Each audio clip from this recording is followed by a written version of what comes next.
Hello, everyone. This is Sean Smith, and you are tuned in to the Country Fried Outdoors Chasing Your Experience podcast. The podcast that will connect you to resources regionally and nationwide to engage them and you in open, honest discussions so that we can inspire the growth that you need to chase the experience you want. So strap yourself in because here we go.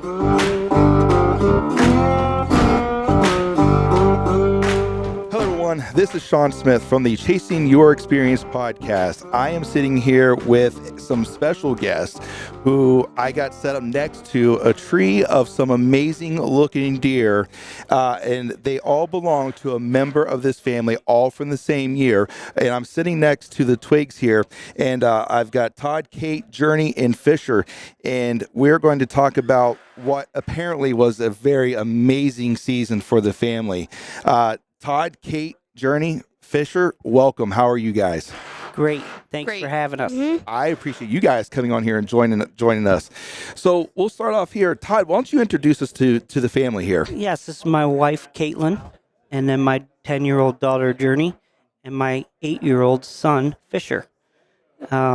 We have been introduced to me, my grandfather, and my dad into hunting, and we slowly progressed. Fisher's first year was 2 years ago. Kate's been in it a little longer than that. 4 or 5 years, I think. And Journee was undecided for a long time. She just wasn't ready. And then a couple of years back, I asked Fisher if he was ready, and he hadn't shot or anything yet. We were kind of just going through the motions. He said, yeah. I said, well, if you shoot some bullseyes, we'll get you out this year. Me and the wife had already, did our hunting and just asked him, and he was A-okay. So I went and got I think they call it a bog pod. It's a pod that the crossbow can sit up on. He was only 7 at the time, so he's a little small runt and just couldn't hold the bow up all by himself. So the things they introduce into hunting to help the kids is absolutely incredible. And so we went out back. We got the bog pod.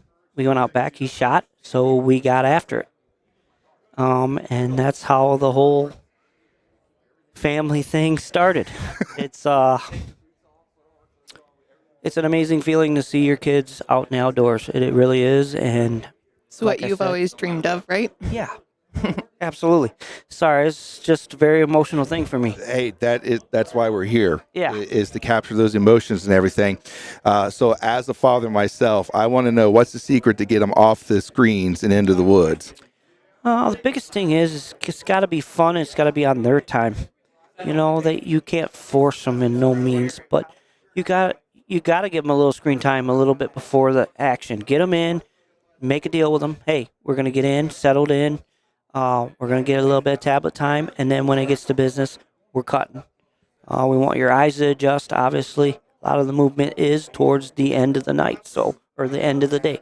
So you want their eyes to adjust. That's a big thing with, is the transition from going to that screen to the darker coming in, especially because we really focus on blind hunting for the kids.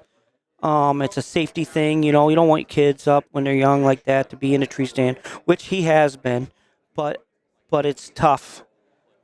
The movement, to worry about, to worry about all that. The whitetails, nose, eyes are just incredible, and you got to get close, especially with archery equipment. So it's a tough thing. Fisher handles it very well when it comes to not seeing anything. He'll always very confident the next time. Hey, Dad.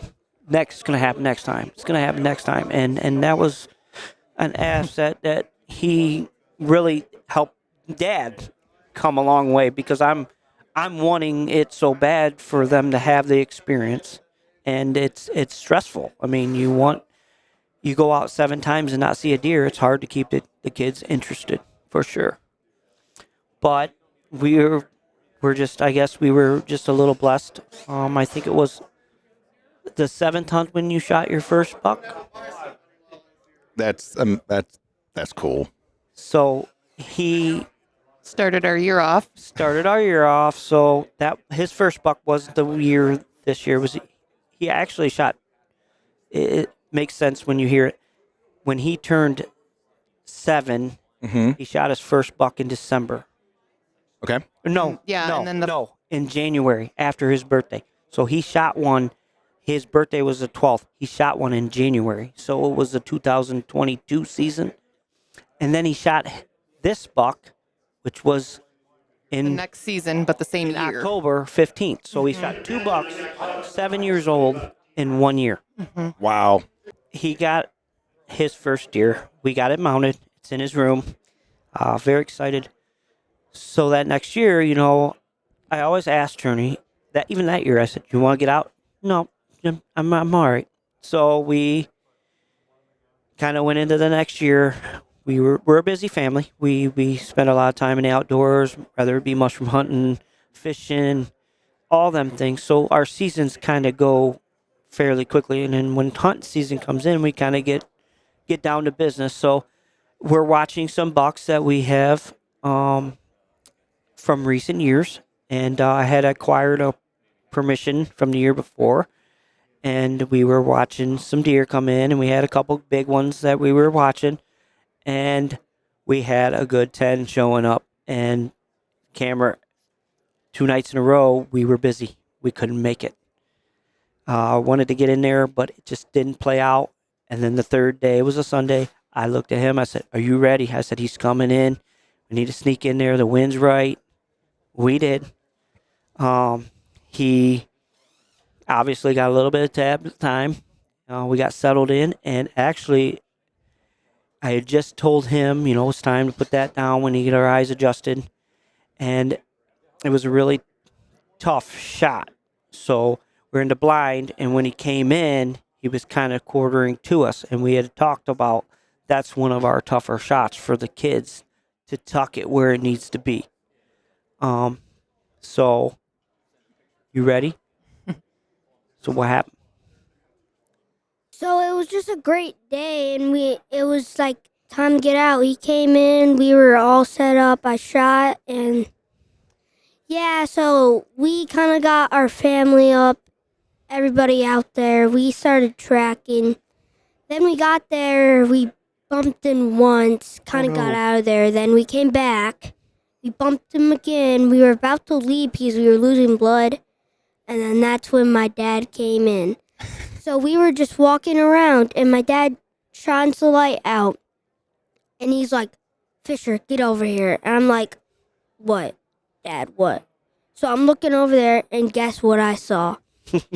My giant buck laying there. I started screaming, running over there. Oh, So just an emotional roller coaster because, yes, like you said, we bumped him.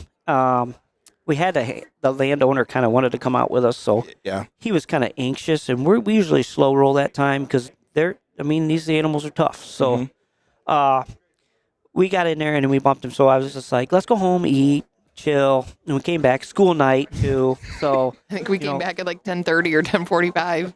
yeah, and we got on him. We ended up never bumping him again. We bumped him that one time, and we kind of went a little further, and then I just backed out. Back out. You just back out when in doubt, and we did. Yep. And we came back, and we just got lucky. We lost the blood, and I had like a couple people honed in on the last blood spot, and there was a kind of a trail that went right up through, so I just want to work that and work every trail that came off of that. So check, and I happened to just shine the light over, and there he laid in the middle of the trail. It was a lucky thing, and what happened was he hit. And this is the hardest thing is trying to teach your kids where to shoot and the angles and all that stuff. And sometimes you got to hold them off, which we have had that to where we held him off because the angle wasn't right. The angle was good. He just misaimed a little bit. He did do good. And when the deer took off, he broke the arrow in him. So it didn't go through. So the arrow was sticking out, but he shot him like frontal and high. So he hit him really good. It was a kill shot, just marginal on the blood coming out.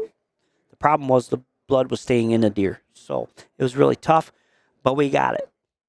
So we decided on, when we took him, got him done, got him out, drug him out, and we were discussing mounts. So when I took him to taxidermist, he wanted a backpack mount. I don't know if you ever known that. Yeah. So they're just like on a backpack. And we were fine with that. Well, when I went to the taxidermist, I'm like, look, my son just shot a dandy, 140-inch deer. I said, what's the odds of me just kind of going in as a shoulder mount, caping him as a shoulder mount, just in case, we can get, a better, a mount together. So that was October 15th. He had his. He got us started. And the season rolling, which Journee was still kind of on the fritz of even hunting. She wanted to, but she was nervous about, shooting. Well, but she was shooting at home, practice shooting bullseyes. And so we're like, why don't you want to hunt? And she's like, I don't know. And she just wasn't quite ready. And we're like, okay. And then we'd take her out and practice and she'd shoot, a millimeter away from the middle of the bullseye. And she's mad about it. And we're like, you still shot a bullseye, and we're like, you're such a perfectionist. Why don't you want to do that? And then. So, I've been hunting a deer for quite a few years.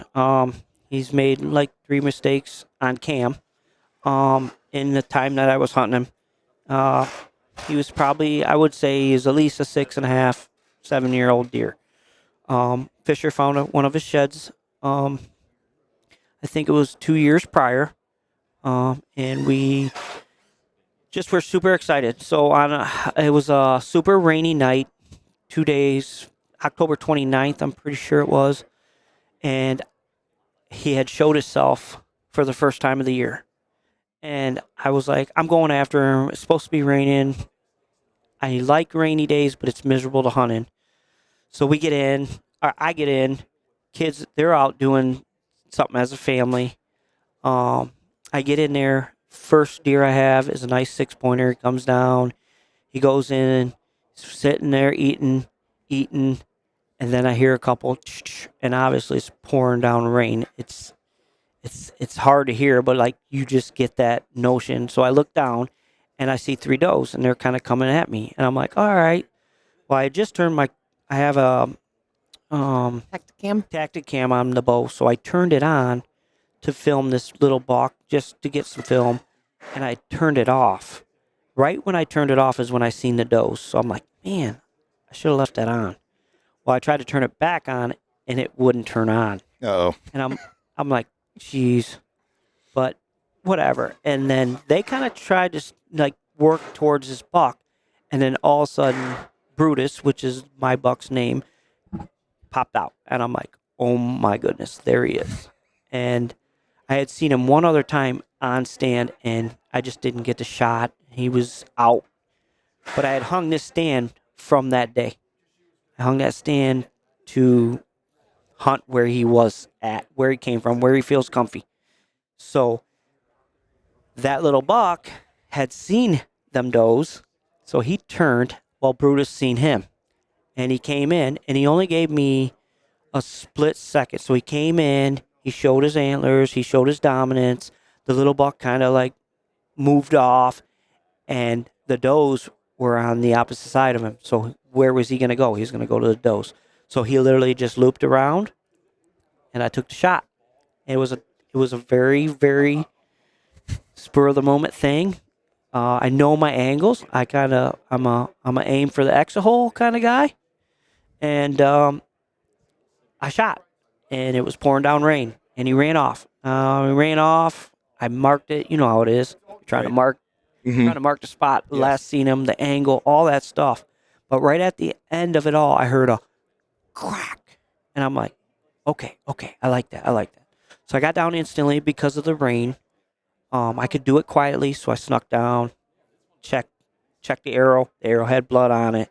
Not much blood because, like I said, it's pouring down rain. So we backed out, came back a couple hours later, 4 guys deep. We looked, no blood. So I was like, man, I heard that crash. So literally we walked like this tight area just to see if we could find him. Literally, we had to walk around him. He was dead. Oh. So we didn't find him. Didn't find no blood. So we backed out, of course, always. We knew that he was a big old deer. We knew he was going to be tough. So we backed out. We did something we've never done before. I was brokenhearted because I didn't know the unknown. Did I not see where I hit exactly? And it was worrisome. I was up all night. I called a dog. Tracking dog. Called a tracking dog. In the pouring down rain, I'm like, he's like, I could be there. We'll be there the next day. It's like, okay. So we end up getting him there. He comes. We get the dog out. We go. He ends up going away from where I heard that crack. But we went to the thicket where I knew he was living. So we start walking, doing circles. The dog's kind of looking, and he's just not on anything. We're like, the rain. So I end up finding one of the other match to the shed that Fisher found while we were looking for a Brutus. All right. So I found it. I walk up to the dog. I'm like, look, he's not on nothing. I said, all we're doing is, causing issues on the deer. I was like, let's go back to where I heard the crack. And literally, we all turned around, walked over, and literally right where we had walked the night before, but we must have got a little wide. The dog didn't even find him. The dog's owner. The dog's owner literally walked right up to him. He's like, I got him. And I was like, over telling my uncle, like, this is what our plan is. And literally, I hear that, and I go, what? And he goes, he's right here. And I go, oh, my. I screamed. I bet you could hear me from a county mile away. I was just fired up. And, that's what it's all about.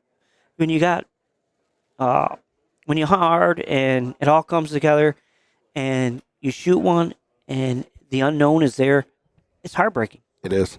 It's one of the toughest things, and that's one thing I've always instilled in my children and my wife is got to be a perfect shot. Has to be the best shot we can take. Got to make sure that we go about all the rules that's in it. If you're in doubt, back out. Give them time. They need time. Sometimes they don't bleed as heavy. Guts clog the hole. So many different aspects to it, and they're just tough to kill. They're very tough animals. Yes. So yeah, we wrapped it up. We always get family Boys pictures were done. afterwards. Every time we shoot a deer, I hang them. I do it. We do all that. So here we have two of the four, and it's just an absolute blessing to have two, let alone even just a one. So we're on a start. So I drop them off.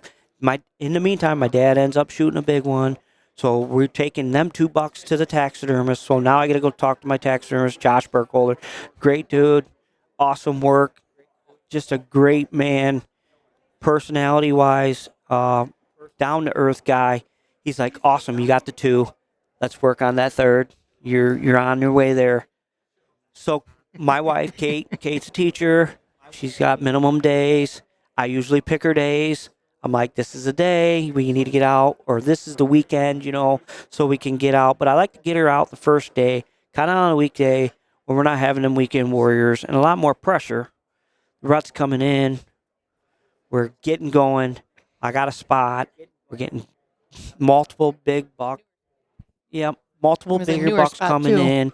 I'm like, we got to go. Well, we have the deer, my mount, or my cape and my dad's cape in the truck. So we got to drop them off. Josh's hours are a certain time. So I'm like, we'll go out, hunt the morning. First time walking there in the morning.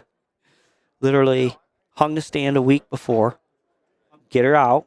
So he had just hung a single ladder stand.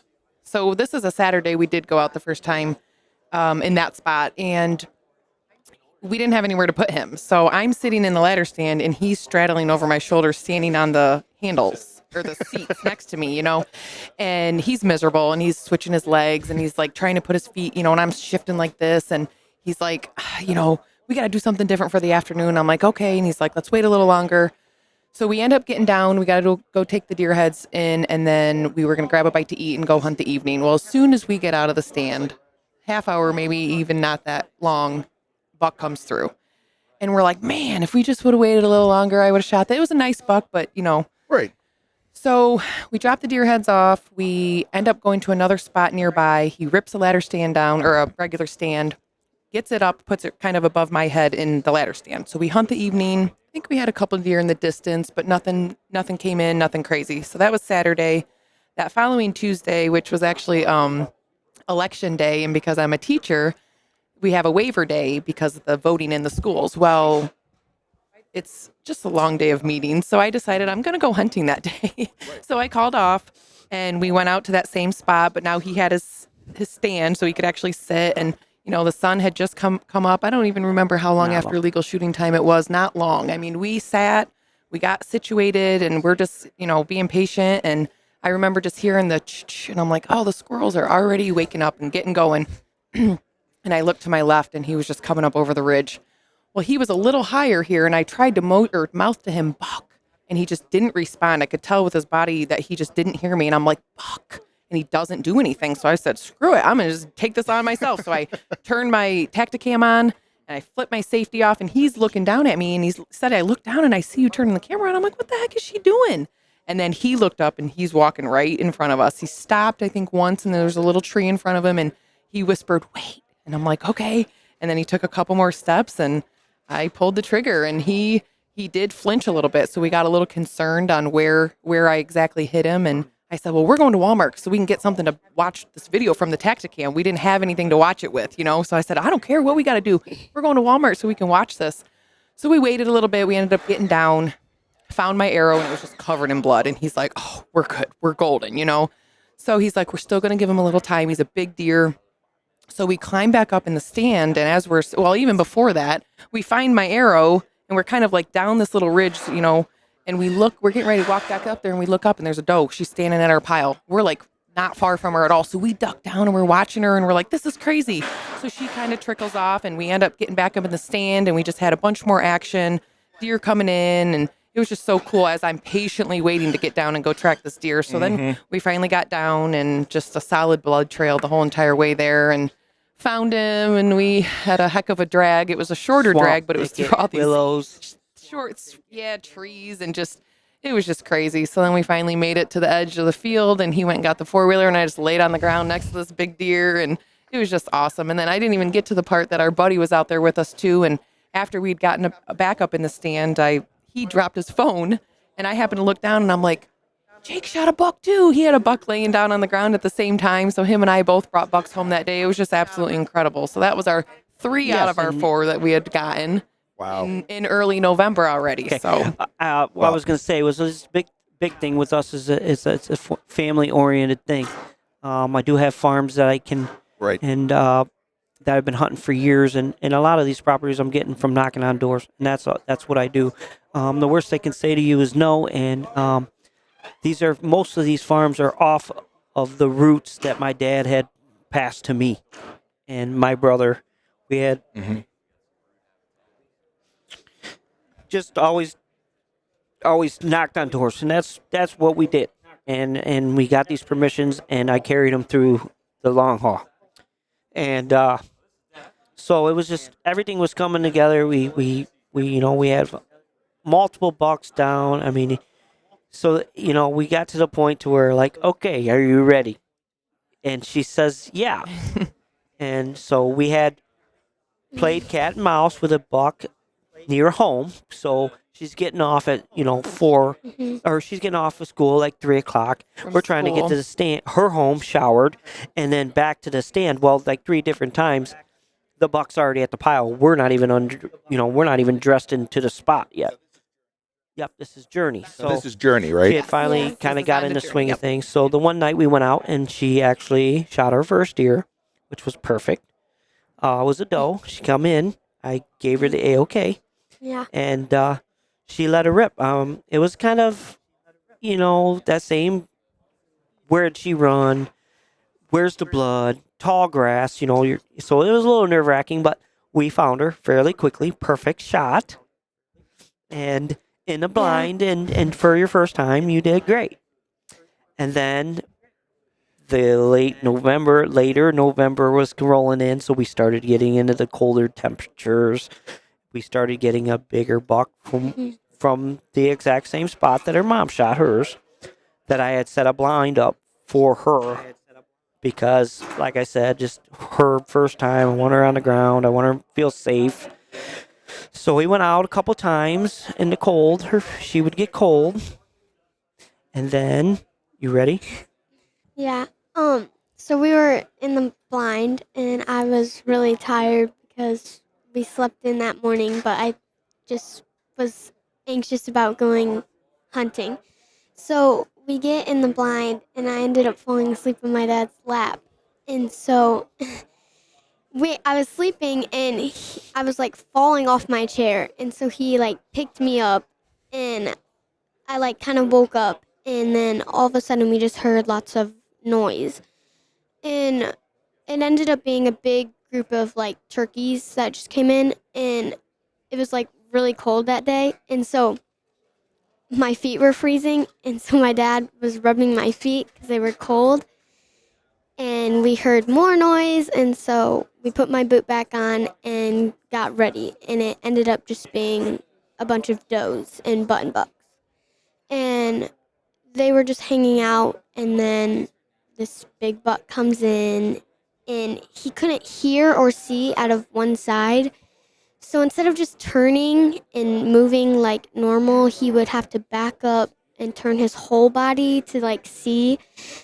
So he comes in and he scares this button buck and the doe off, and he just comes in front, and there's this tree right in the way, and I couldn't shoot him.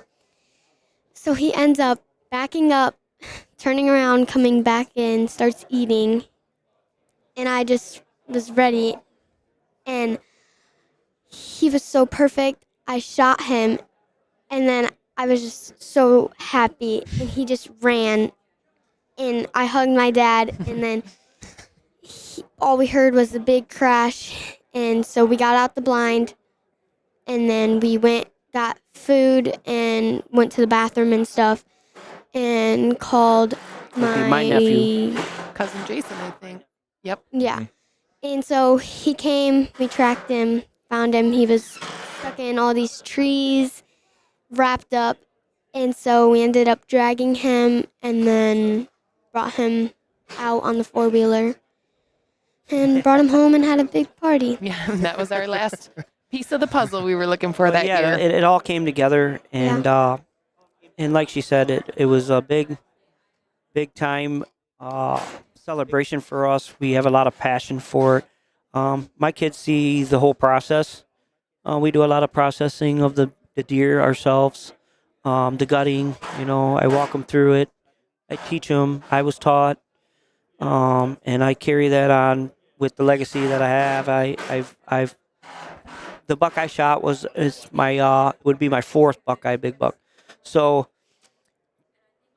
to bring it all together, it's you can't eat the antlers, and this was that year that you dream about, and I would call this definitely a dream season, and had a lot of cool experiences in my hunting career, but this one tops it all. So it's a special mount, special year, and the kids love to eat it. So it all comes down to that too, is we live off the land, and we do that, and our favorite thing, and what's our first thing we eat? The The heart. The heart. Yeah, so like the when my sister shot her buck, it was me and my mom at home. We were just chilling, and like I was just happy that she was finally out there and ready to go. So we're just sitting here at home, and mom gets a text from my dad, and it's buck down. Every time we get a buck down, it's buck down. So she's just sitting there crazy, and I'm chilling in my bedroom. because we're far. Yeah. So either she came in my room or I came out, I forget, and she was like, "You won't believe the news." I'm like, "What?" Buck down. I was so happy that night that like I started screaming that instant.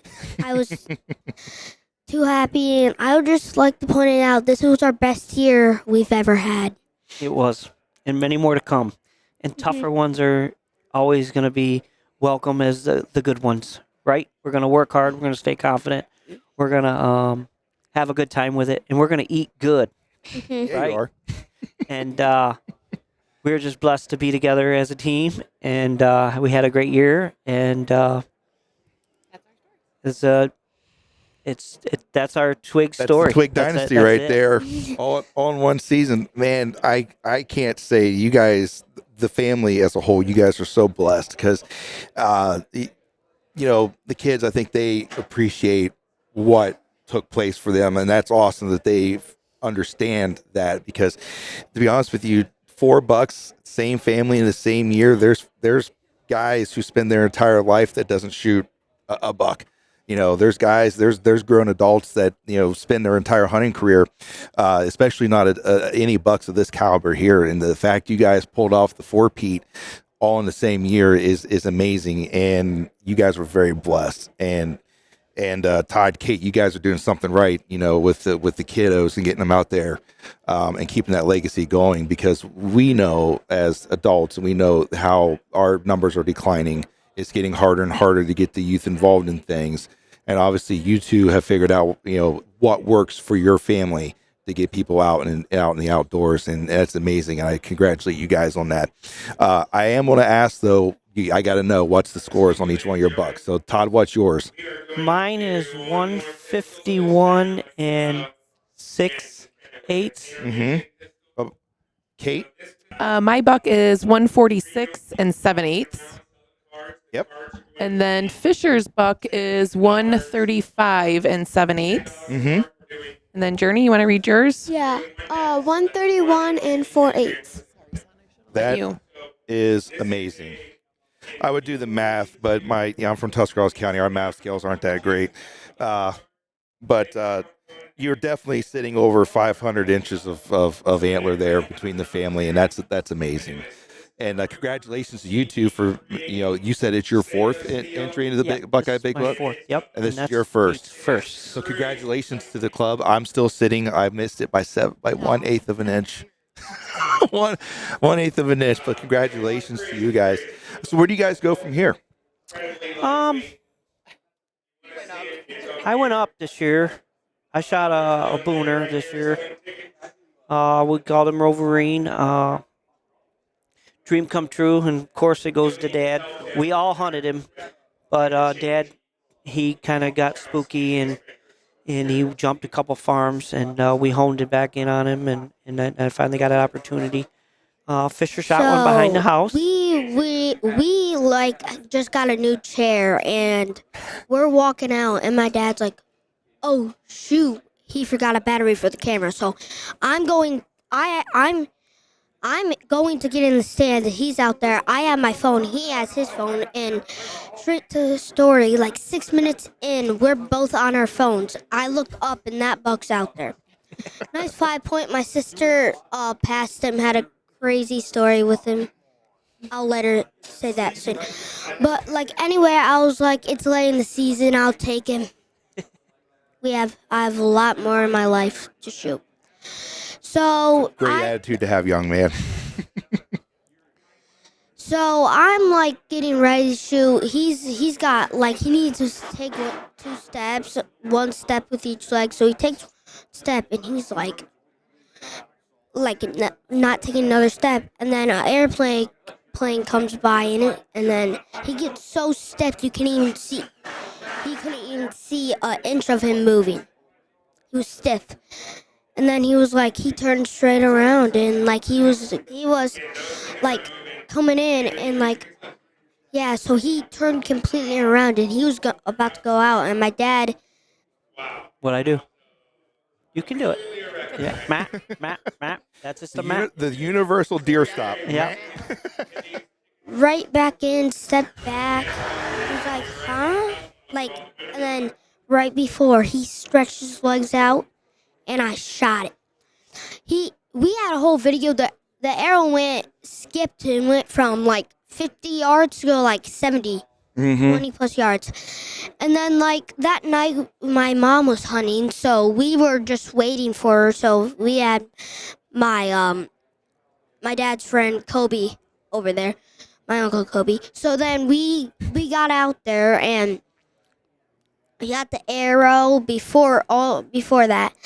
And then we're walking, and we lose blood. And then my dad picks us back up, and we found puddles and puddles and puddles of it. Mm-hmm. And then my dad noticed it, and all the parents noticed it, then my sister, then I. We were all like, yes. And then we got pictures with him. We gutted him up. I double lunged him and skinned the top of his heart. Awesome. So my buck didn't improve, my shot improved. By a lot. True, very true. 1% And every year is what we look for, right? 1% better every time we go out. Congratulations, young. That's a heck of a shot, too. That is a heck of a shot. There's a lot of people that don't make that type of shot. Double lungs, right at the top of the heart. You can't get any better than that. So now I'd like to see my sister. Remember the Buckeye shot? What about the funny story? You should tell him that. So me and my dad were out back, and he comes in, and he was perfect, and he wasn't for me. I wanted something bigger, and so he comes in. My dad asked if I wanted to shoot him. I said no, I was gonna wait. He just kept giving me shots, and I just kept thinking about it, and I was like, it's fine. I'll get another one. So then he ends up turning and walking straight towards us, and he's just walking towards us, and he's so big. His body's huge. He was really nice, but he didn't give me a shot after that. So he turned around, went back up to the pile, and bedded. He was there for the rest of the night, and we could not get him to leave, and it was time to go. He just laid there. so to answer your question, it's you see where it's going. Yes. It's They're interested and very into it, and they have a lot to learn. But our main concern is to put a quick kill Mhm. and a quick what do I say? Not a quick, but just a quick, clean kill on them. And it's not always about the biggest buck. It's about spending time with our family out there and having a safe and fun hunt. And, the good Lord only knows where it's going to take us from here. So we're going to keep chasing whitetails. We have a lot of passion. We're big-time shed hunters. And everything that we do is about a tradition I don't want to lose. Absolutely. And I'll tell you what, like I said earlier, you guys have done a great job keeping that tradition alive and instilling it in your kids, because you can tell right now they've got the bug, and you guys better have your taxidermist on a retainer, because it sounds like you're going to be visiting. Might have to do an addition to the house at some point in time too. But I congratulate all you guys for your the great deer and the great stories you guys share with us, and I really appreciate that. Is there anything else you'd like to do in closing of the podcast? Anything you'd like to say in the closer out? I would just say get your kids out, make it fun. It's not always about getting out and harvesting them. It's about spending time with your kids and showing them what it's about. We have a good time with it, and God bless us. Yeah, I just want to thank Josh Burkholder. He does amazing mounts, and he's really just the best.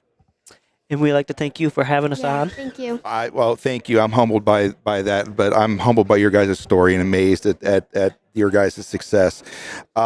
Ladies and gentlemen, thank you so much for joining us on this podcast. And this has been the Twigg family tree story as they chase their experience and chase down the bucks that they're looking for. Ladies and gentlemen, we know that your guys' time is very important, and we appreciate that you spent the last half hour or 40 minutes with us as we told their stories and let the Twiggs tell their stories.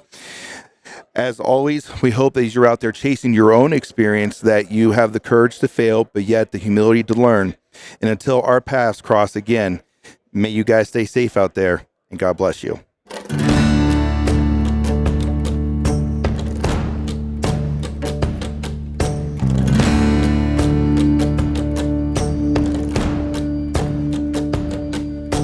Thank you for listening to the Country Fried Outdoors Chasing Your Experience podcast. Before you go, don't forget to leave us a review and follow the show on the podcast platform of your choice.